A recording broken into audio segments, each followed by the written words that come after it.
Hello and welcome back. We will continue our reading to Genesis chapter 6. And it came to pass, when men began to multiply on the face of the earth, and daughters were born unto them, that the sons of God saw the daughters of men, and they were fair, and they took them wives to all which they chose.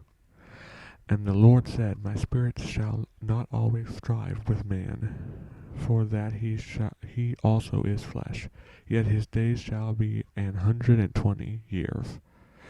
There were giants in the earth in those days, and also after that, when the sons of God came unto the daughters of men, and they bare children to them, the same became mighty men which were of old, men of renown. And God saw that the wickedness of man was great in the earth, and that every imagination of the thoughts of his heart was only evil continually. And it repented the Lord that he made man on the earth, and it grieved him at his heart. And the Lord said, I will destroy man whom I have created from the face of the earth, both men and beasts, and the creeping things, and the fowls of the air. And it repenteth me that I have made them. Repenteth me basically means I am sorry. But Noah found grace in the eyes of the Lord. These are the generations of Noah. Noah was just a man and perfect in his generations, and Noah walked with God. And Noah begat 3 sons, Shem, Ham, and Japheth. The earth was also corrupt before God, and the earth was filled with violence. And God looked upon the earth, and behold, it was corrupt, for all flesh had corrupted his way upon the earth. And God said unto Noah, The end of all flesh is come before me, and the earth is filled with violence through them. And behold, I will destroy them with the earth. Make thee an ark of gopher wood. Room shalt thou make in the ark, and shalt pitch it within and without with pitch. And this is the fashion which thou shalt make it of. The length of the ark shall be 300 cubits, the breadth of it 50 cubits, and the height of it 30 cubits. And that roughly, according to this, converts to 450 feet by 75 feet by 45 feet. So basically, a big boat. Actually, I think pretty much larger than most boats we have. A window shalt thou make to the ark, and in a cubit shalt thou finish it above. And the doors of the ark shalt thou set in the side thereof. With lower, second, and third stories shalt thou make it. And behold, I, even I, do bring a flood of waters upon the earth, to destroy all flesh, wherein is the breath of life, from under heaven, and everything that is in the earth shall die. But with thee I shall establish my covenant, and thou shalt come unto the ark, thou and thy sons, and thy wives, and thy sons' wives, and thee.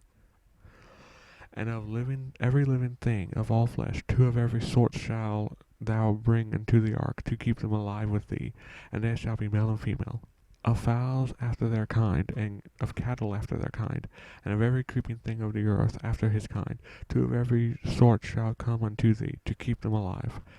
And thou shalt unto thee of all food that is eaten, and thou shalt gather it to thee, and it shall be for food for thee and for them. Thus did Noah, according to all God commanded him, so did he. Before we go to chapter 7, just want to address, I've heard some people say that it seems very unlikely that Noah would have built a boat, because there is a replica that was built with modern tools, by the same dimensions in Kentucky, and apparently it wouldn't float.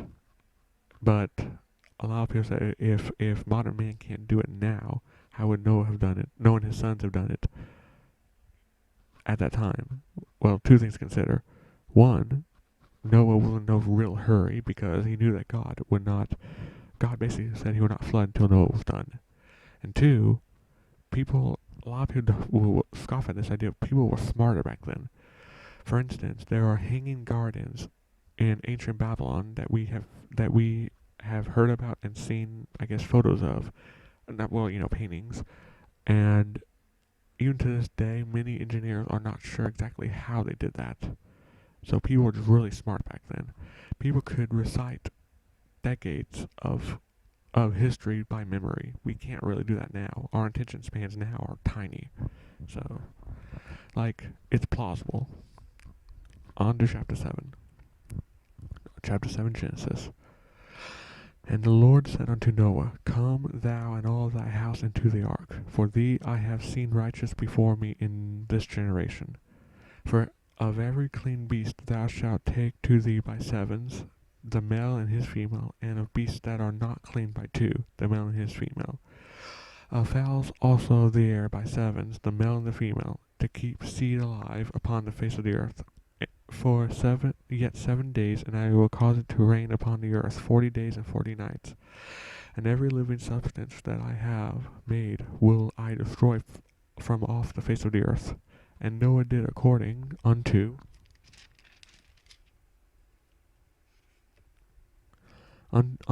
Noah did according unto all that the Lord commanded him. And Noah was 600 years old when the flood of waters came upon the earth. And Noah went in, and his sons and his wife, and his sons' wives with him, unto the ark, because of the waters of the flood, of clean beasts, and of beasts that are not clean, and of fowls, and of every thing that creepeth upon the earth. There went in two and two unto Noah into the ark, the male and the female. And God had commanded Noah, and it came to pass after 7 days that the waters of the flood were upon the earth. And in the 600th year of Noah's life, in the 2nd month of the 17th day, I'm guessing that means February 17th, the same day were all the fountains of the great deep broken up, and the waters and the windows of heaven were open. It's worth mentioning that most people think that most of the water didn't come from the sky, it came from underneath the ground. And the rain was upon the earth 40 days and 40 nights. And the very same day entered Noah, and Shem, and Ham, and Japheth, and the sons of Noah, and Noah's wives, and 3 wives of his sons with them unto the ark. They, and every beast of his kind, and all the cattle after their kind, and every creeping thing that creepeth upon the earth after his kind, and every fowl of his kind, and every bird of every sort. And they went in unto Noah into his ark, 2 and 2 of all flesh, wherein in which was the breath of life. And they that went in male and female of all flesh, and God had commanded him, and the Lord shut him in. Basically closed the door of the ark. And the flood was 40 days upon the earth, and the waters increased and bare up the ark, and it was lift up above the earth. And the waters prevailed, and were increased greatly upon the earth, and the ark went upon the face of the waters. And the waters prevailed exceedingly upon the earth, and all the high hills that were under the whole heavens were covered. 15 cubits upward did the waters prevail, and the mountains were covered. And all flesh died that moved upon the earth, both of fowl, and of cattle, and of beast, and of every creeping thing that creepeth upon the earth, and every man. All of those nostrils was the breath of life, and all that was in the dry land died. And every living substance was destroyed, which was upon the face of the ground, both man and cattle, and the creeping things, and the fowls of heaven. And they were destroyed from the earth, and Noah only remained alive, and that they were with him in the ark. And the waters prevailed upon the earth 150 days. Now, some people seem to be confused, because they say that Noah was supposed to take two of every animal, but it also says take 7 of unclean animals. Clean animals. What does that mean? Basically, take 7 of the animals that you would eat, and 2 of the animals that you wouldn't. Now, animals back then would not be the same that we have today, but a current example would be like lions would be unclean because we wouldn't eat those, but cows would be clean because we do eat those. So that's what that would mean. Okay. Genesis chapter 8. And God remembered Noah and every living thing, and all the cattle that was with him in the ark. And God made a wind to pass over the earth, and they were assuaged, or lowered. The fountains also of the deep and the windows of heaven were stopped, and the rain from heaven was restrained, and the waters returned from off the earth continually, and after the end of 150 days of water were abated. And the ark rested in the 7th month of the 17th day of the month, and upon the mountains of Ararat. And the waters decreased continually until the 10th month. And in the 10th month of the 1st day of the month were the tops of the mountains seen. And it came to pass at the end of 40 days that Noah opened the window to the ark which he had made. And boy, that must have been refreshing, because I bet it started to stink. And he sent forth a raven, which went forth to and fro, until the waters were dried up off the earth. And that was because ravens, I'm not sure if they are now. Actually, I think they are. Ravens are kind of, I think, scavengers. So if it didn't return, it means it was able to find food on the ground from the dead things. And he sent forth a dove from him to see if the waters were abated from off the face of the ground. But the dove found no rest for the sole of her foot, and she returned unto him into the ark. For the waters were on the face of the whole earth. And then he put forth his hand, and took her, and pulled her unto him into the ark. And he stayed yet another 7 days, and again he sent forth a dove out into the ark. And the dove came to him in the evening, and lo, in her mouth was an olive leaf plucked off. So Noah knew that the waters were abated from off the earth. And he stayed yet another 7 days, and sent forth the dove, which returned not again unto him any more. I'm guessing because it found a place to lay eggs or something. And it came to pass that the 601st year, in the 1st month of the 1st day of the month, the waters were dried up from off the earth. And Noah removed the covering off the ark, and looked, and behold, the face of the ground was dry. And in the 2nd month, on the 27th day of the month, was the earth dried. And God spoke unto Noah, saying, Go forth of the ark, thou and thy wife, and thy sons' wives with thee. Bring forth with thee every living thing that is with thee, of all flesh, both of fowl and of cattle, and of every creeping thing that creepeth upon the earth, and they may breed abundantly in the earth, and be fruitful and multiply upon the earth.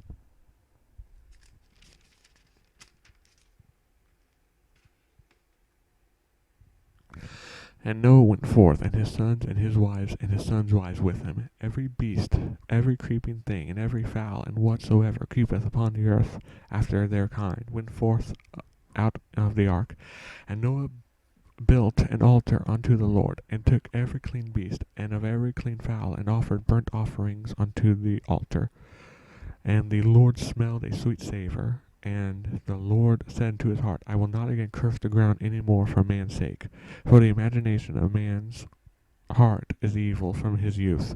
Neither will I again smite any more everything living, and I have done. While the earth remaineth seed time and harvest, and cold and heat, summer and winter, the day and night shall not cease. That's the end of chapter 8. Just want to cover a couple of things. First, numbers. I've heard some people say it seems unlikely because the fish would not have survived because you mix salt water and fresh water. Well, animals change. I'm a biology major. I know this. It's very possible that back then there weren't really any freshwater fish. That there's no reason to think that's not possible. And we have freshwater fish now because there's been enough time for animals to change into species where they adapt to freshwater. So I don't think that's an issue. Secondly, we will get into some really weird readings in the Bible later on in the series with metaphors. A lot of people think, how can you tell the difference between what's literal and what's metaphorical? Well, we just listened to a couple of things in Genesis. First off, he said the window of heaven. Is God literally unlatching, opening a window to let the rain in? No, that's obviously a metaphor. Same thing with the savory, sweet savory of the burnt offerings. Did God literally smell it, and he's calling something that's burning sweet?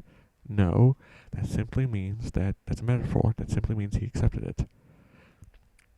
Just wanted to cover that real fast now that I was thinking about it. Alright, Genesis chapter 9. This one's a long one. And God blessed Noah and his sons, and said unto them, Be fruitful and multiply, and replenish the earth. And the fear of you and the dread of you shall be upon every beast of the earth, and upon every fowl of the air, upon all that moveth upon the earth, and upon all the fishes of the sea. Unto your hand are they delivered. Every moving thing that liveth shall be meat for you, even as the green herb have I given you all things. But flesh with their life thereof, which is the blood thereof, shall ye not eat. I'm not sure that means. And surely your blood of your lives will I require. At the hand of every beast shall I require it, and at the hand of man, and the hand of every man's brother shall I require the life of man. Who sheddeth man's blood, by man shall his blood be shed. For in the image of God made he man. And you be fruitful and and bring forth abundantly in the earth, and multiply therein. And God spake unto Noah, and to his sons with him, saying, And I, behold, I establish my covenant with you, and with your seed after you, and with every living creature that is in you, of the fowl, of the cattle, of every beast, and of every earth with you, from all that go out of the ark, to every beast of the earth. And I will establish my covenant with you, neither shall all flesh be cut off any more by the floods of the water, by the waters of the flood. Neither shall there be any more be a flood to destroy the earth. And basically that means God promises to not do that again. And God said, This is the token of the covenant which I made between me and you, the ever living creature that is with you, for perpetual generations. I do set my bow to the cloud, and it shall be for a token of the covenant between me and earth. And it shall come to pass, when I bring a cloud over the earth, that the bow shall be seen in the cloud, and I will remember my covenant. Oh, bow, not bow. Bow. Bow shall be seen from the clouds. And that means rainbow. My bad. And I shall remember my covenant, which is between me and you and every living creature of all flesh. And the waters shall no more become a flood to destroy all flesh. And the bow shall be in the cloud, and I will look upon it, and that I may remember the everlasting covenant between God and every living creature of all flesh that is upon the earth. And God said unto Noah, This is the token of the covenant, which I have established between me and all flesh that is upon the earth. And the sons of Noah that went forth of the ark were Shem and Ham and Japheth. And Ham is the father of Canaan. And these are the three sons of Noah, and of them was the whole earth overspread. And Noah began to be an husbandman, and he planted a vineyard.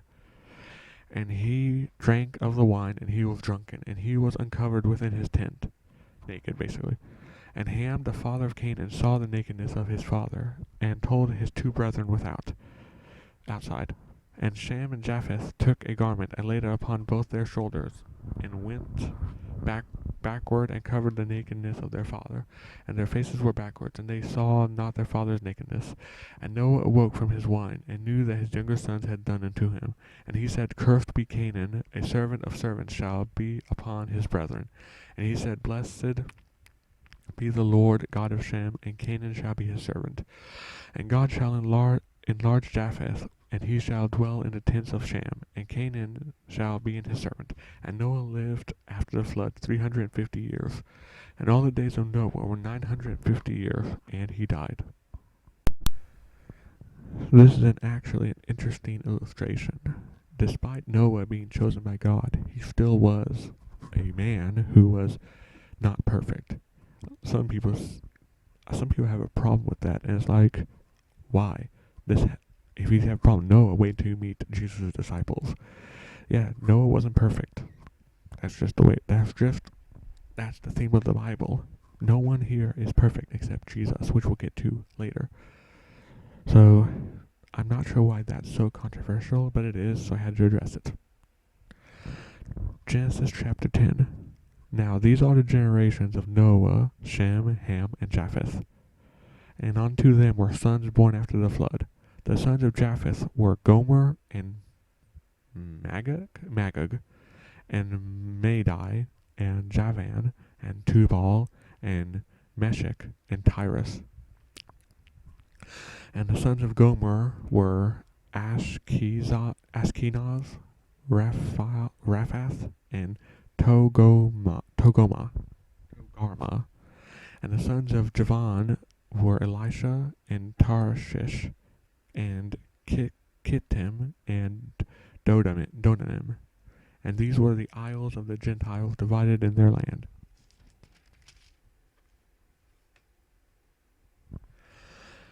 Every one of his tongues after their families and in the nations. And the sons of Ham, Cush, and Mizraim, and Phut, Phut, and Canaan. And the sons of Cush were Seba, and Havilah, and Sabta, and Raman, and Sabtecha. And the sons of Ramah were Sheba and Dedan. And Cush begat Nimrod. That's where that comes from. He begat Nimrod, and he begat to be a mighty one in the earth. He was a mighty hunter before the Lord. Wherefore it is said, even as Nimrod, the mighty hunter before the Lord. And the beginning of his kingdom was Babel, and Erech, I guess, and Akkad, and Calneh, in the land of Shinar. Out of that land went forth Asher, and built Nineveh, and the city Rehoboth, and Kala, and Resen between Nineveh and Kala. The same is a great city. And Mizraim begat Ludim, and Anamin, and Leharim, and Nephtuhim, and Pathrushim, and Casluhim, out of whom came Philistim. I guess this family ends in M, because we have Caphturim.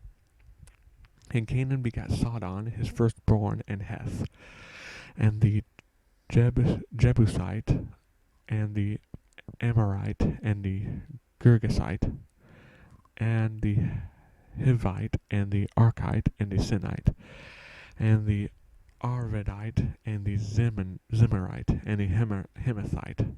And afterwards were the families of the Canaanites spread abroad. And basically all those were the birth of certain nations, cities, whatever you want to call them. And the border of the Canaanites was from Sidon, and thou comest to Gerar, unto Gaza, and thou goest unto Sodom, and Gomorrah, and Adamon, and Zeboim, and even Lasha. Forgive me for these names. These are the sons of Ham, after their families, after their tongues, in their countries, and in their nations. Unto Shem also, the father of all children of Eber, the brother of Japheth, the elder, and even him were children born. The children of Shem, Elam, and Asher, and Arphaxad, and Lud, and Aram. And the children of Aram were Uz, or Uz, and Hul, and Gether, and Mash. And Arphaxad begat Salah, and Salah begat Eber. And unto Eber was born two sons. The name of one was Peleg, and from his days was the earth divided. And his brother's name was Joktan. And Joktan begat Almadad, and Saleph, and Hazar Maveth, and Jerah, and Hadoram, and Uzal, and Diklah, and Obal, and Abimal, and Sheba, and Ophir, and Havilah, and Jobad, and all these were the sons of Joktan. He had a lot of kids. And their dwelt was from Mesha, and thou goest to Sephar, a mount to the east. These are the sons of Shem, after their families, after their tongues, in their lands, and after their nations. These are the families of the sons of Noah, after their generations, and in their nations. And by these were their nations divided in the earth after the flood. and we'll stop here. It looks like the next chapter we'll go to will discuss the Tower of Babel and all that good stuff. So thank you for watching. If you like these videos, please subscribe. Goodbye and God bless.